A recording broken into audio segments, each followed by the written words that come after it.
నేను ఒకటే ఆలోచిస్తున్నాను. నేను ఎప్పుడూ పేదల పక్షాన ఉండాలని చెప్పేది నా ఆలోచన. ఏ నిరుపేదలైతే ఉన్నారో, ఎవరైతే కష్టాల్లో ఉన్నారో వాళ్ళకి పూర్తిగా అండగా ఉండాలనే ఉద్దేశంతో ఈ ప్రభుత్వం పనిచేస్తున్నాం. నేను ఎన్నికల కంటే ముందు చెప్పాను. ఆ రోజు నేను మీకు ఇచ్చిన హామీ పింఛన్లు పెంచుతానని చెప్పాను. పింఛను కూడా ఏప్రిల్ నుంచి ఇస్తానని మీకు హామీ ఇచ్చాను.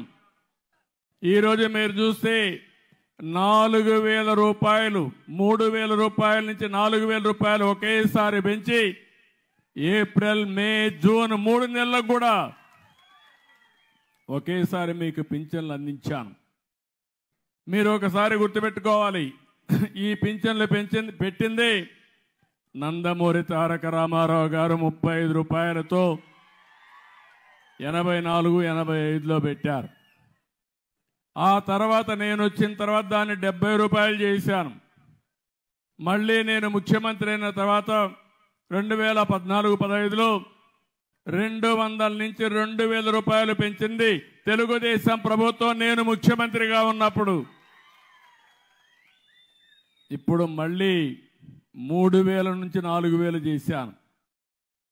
64 లక్షల మందికి ఇస్తున్నాం.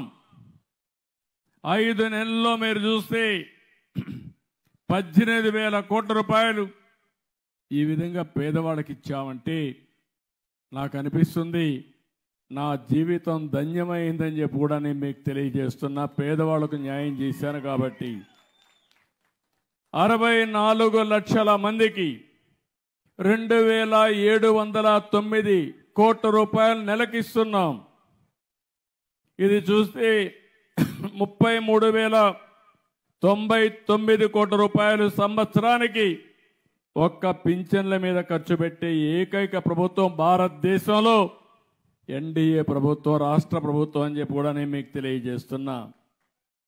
ఇంకో పక్కన మీరు చూస్తే ఓసారి ఇక్కడ మీరున్నారు, పక్కన కర్ణాటకకి వెళ్తారు.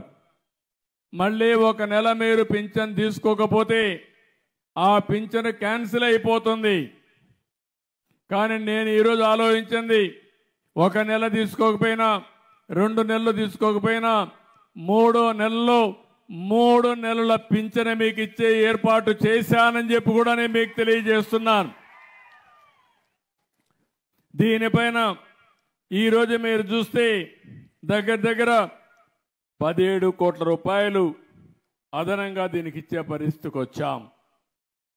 ఇంకో పక్క 21,788 మంది మామూలుగా ఈ ప్రభుత్వం లేకపోతే నష్టపోయేవారు, వారందరికీ నెలకిస్తాం. రాబోయే రోజుల్లో కూడా ఇస్తాం.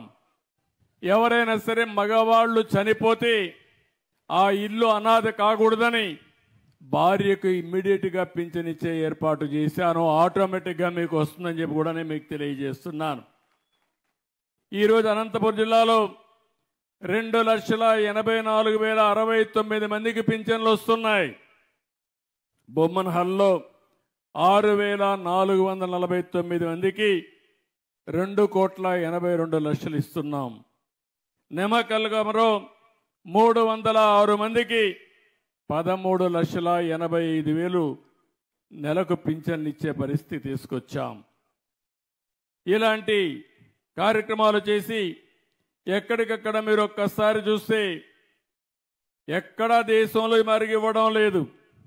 దగ్గర 4,000, 6,000, 10,000, 15,000 రూపాయలు వాళ్ళకుండే సమస్యను బట్టి పేదవాళ్లకు సహాయం చేసే ప్రభుత్వం ఈ ఎన్డీఏ ప్రభుత్వం అని చెప్పి కూడా నేను మీకు తెలియజేస్తున్నా. మీరు ఇక్కడ ఉన్నారు, పక్క రాష్ట్రం కొద్దిగా బార్డర్కి వెళ్తే కర్ణాటక వస్తుంది. మీరందరూ కూడా కన్నడలోనే మాట్లాడుతున్నారు.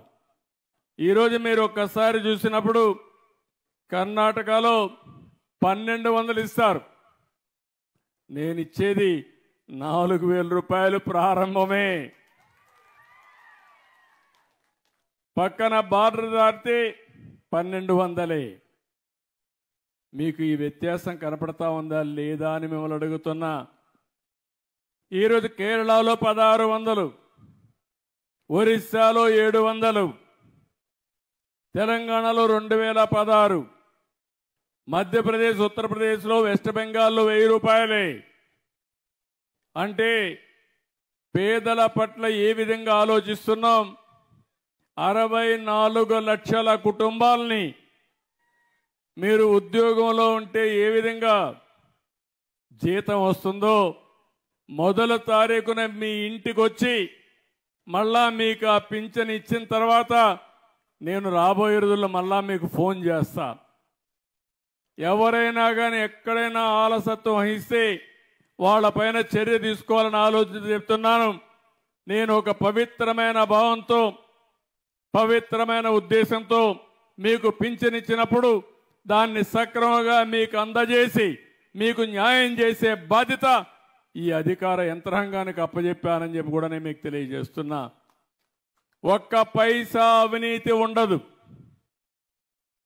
ఎక్కడో సచివాలయంలో కూర్చోవడం కాదు, రచ్చబండ మీద కూర్చోవడం కాదు, నేరుగా మీ ఇంటికి రావాలి, మిమ్మల్ని ఆప్యాయంగా పలకరించాలి, మీకు ఇవ్వాల్సిన డబ్బులు మీకు ఇచ్చి, నేను అందుకే ఒక కార్యక్రమం పెట్టాను, పేదల సేవలో అన్నాను. అంటే ఉద్దేశం ఏంటంటే ప్రతి నెల మొదటి తారీఖున ప్రతి ఒక్కరూ ఆలోచించాల్సింది ఈ పేదవాళ్ళ గురించి ఆలోచించాలి. వాళ్ళు ఆలోచించడం అంటే వారి ఇంటికి వచ్చి వారి కష్టాలు చూస్తే వాడు పడే కష్టాలు మనకు అర్థమవుతాయి. దానివల్ల ఇంకా బాగా చేసే అవకాశం వస్తుందని చెప్పి కూడా నేను మీకు తెలియజేస్తున్నా.